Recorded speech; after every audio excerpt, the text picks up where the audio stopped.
میرے آقا صلی اللہ تعالیٰ علیہ وسلم نے ارشاد فرمایا میرے صحابی 3 کام تم کر لیا کرو تیرے گھر میں خیر و برکت کی میں ضمانت یہ دیتا ہوں۔ صحابہ کرام علیہم رضوان ارشاد فرماتے ہیں ہم نے اس صحابی کو بڑا تنگ دست دیکھا، قرض کے بوجھ نیچے بھی دبا دیکھا، لیکن جب اس نے سرکار صلی اللہ علیہ وسلم کے بتلائے ہوئے نسخے پر عمل شروع کر دیا تو رب تعالیٰ نے اتنا نوازا کہ اب وہ مدینہ شریف کی گلیوں میں جھولیاں بھر بھر کے خیرات کرتا تھا، دولت ختم نہیں ہوتی۔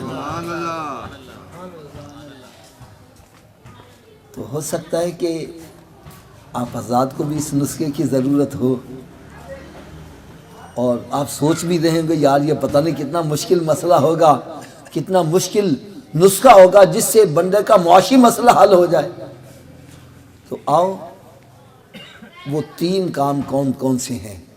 نمبر 1 فرمایا جب گھر میں داخل ہوا کرو تو گھر والوں کو سلام کر دیا کرو۔ کیا کرنا جی؟ سلام کر لیا کرو۔ دوسرا کام فرمایا 1 مرتبہ مجھ پر بھی سلام بھیج دیا کرو۔ اور تیسرا کام فرمایا 1 مرتبہ سورہ اخلاص بھی پڑھ لیا کرو۔ اب تینوں کام کیسے کرنے ہیں میں پریکٹیکل کر کے بتلا دیتا ہوں۔ یوں سمجھیں جیسے میں گھر میں داخل ہوا ہوں اونچی آواز سے کہہ دوں السلام علیکم، گھر میں اگر کوئی بھی نہیں تو خالی گھر کو سلام کر دو، اور پھر آہستہ سے کہہ لوں الصلاۃ والسلام علیک یا رسول اللہ وعلی آلک و اصحابک یا حبیب اللہ۔ اور تیسرا کام بسم اللہ الرحمن الرحیم قل هو اللہ احد اللہ الصمد لم یلد ولم یولد ولم یکن لہ کفوا احد۔ یہ کام مشکل ہے کہ آسان ہے؟ اونچی بولو سبھی عمل کر لیں گے؟ اچھا یہ بھی بتلا دوں آپ بھول بھی جاؤ گے تو یاد رکھنے کا بھی نسخہ بتلا دوں۔ یاد رکھنے کا نسخہ یہ ہے جو بھی آپ کو ملے اس سے کہا کرو بھائی آپ بھی 3 کام کرو، بھائی آپ بھی 3 کام کرنے، بھائی آپ بھی 3 کام کر لیا کرو۔ جب آپ کسی کا بھلا چاہو گے تمہارا بھلا خود بخود ہی ہوتا چلا جائے۔ اور دوسرا نسخہ یہ ہے کہ آپ اپنے گھر میں داخل ہوئے بعد میں یاد آیا او میں نے تو 3 کام کرنے تھے، تو بھائی گھر سے پھر باہر آ جاؤ، پھر داخل ہو کر 3 کام کر لو۔ 2-3 مرتبہ ایسا کام کرو گے انشاءاللہ پکا یاد ہو جائے گا۔ اور اس کی آپ کو ایک میں اور برکت بھی بتلاؤں۔ ہمارے یہاں پر نا علامہ اقبال ٹاؤن میں نا دبئی چوک ہے، اس میں ایک بڑی پیاری مسجد بنی ہوئی ہے۔ اس مسجد میں نا اجتماع تھا تو بیان میں نا یہ حدیث سنائی گئی۔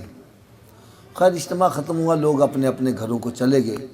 بعد میں کچھ بندے ملاقات کرنے والے وہ بیٹھے رہے، تو ملاقات ہو رہی تھی تو ایک بندہ اپنے گھر سے پھر واپس آ گیا، چہرہ بڑا حشاش بشاش ہے، بڑا خوش ہے۔ ہم نے پوچھا بھائی تم واپس آ گئے خیر تو ہے؟ کہنے لگے جی آپ نے ابھی جو نسخہ بتلایا نا اس سے میرا کئی سالوں کا بگڑا ہوا مسئلہ حل ہو گیا۔ میں حیران ہو گیا ابھی مسئلہ بتلایا، اس کا کون سا مسئلہ اتنی جلدی حل ہو گیا؟ کہنے لگا جی میری بیوی سے بول کلام بند تھی، کئی سال ہو گئے نہ وہ مجھے بلاتی تھی نہ میں نے اس کو بلایا۔ کہنے لگا آپ نے کہا گھر میں داخل ہوتے ہوئے سلام کرنا ہے، تو میں نے آج جا کے دروازہ کھٹکھٹایا، اس نے دروازہ کھولا، میں نے جاتے کہا السلام علیکم، کہنے لگا اس نے بھی مسکرا کے جواب دے ہمارا مسئلہ حل ہو گیا۔ ارے جس کو حقیر جان کے تم نے بجھا دیا وہی چراغ جلیں گے تو روشنی ہوگی۔ میرے آقا صلی اللہ تعالیٰ علیہ وسلم کی ہر سنت میں نور ہے، اس میں کروڑوں حکمتیں موجود ہیں۔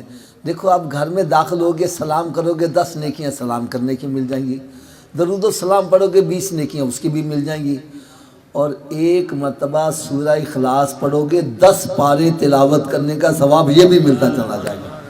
یعنی اس کو کہتے ہیں نالے چوپڑیاں تے نالے 2 مسئلے بھی حل ہو اور ثواب بھی ملتا رہے۔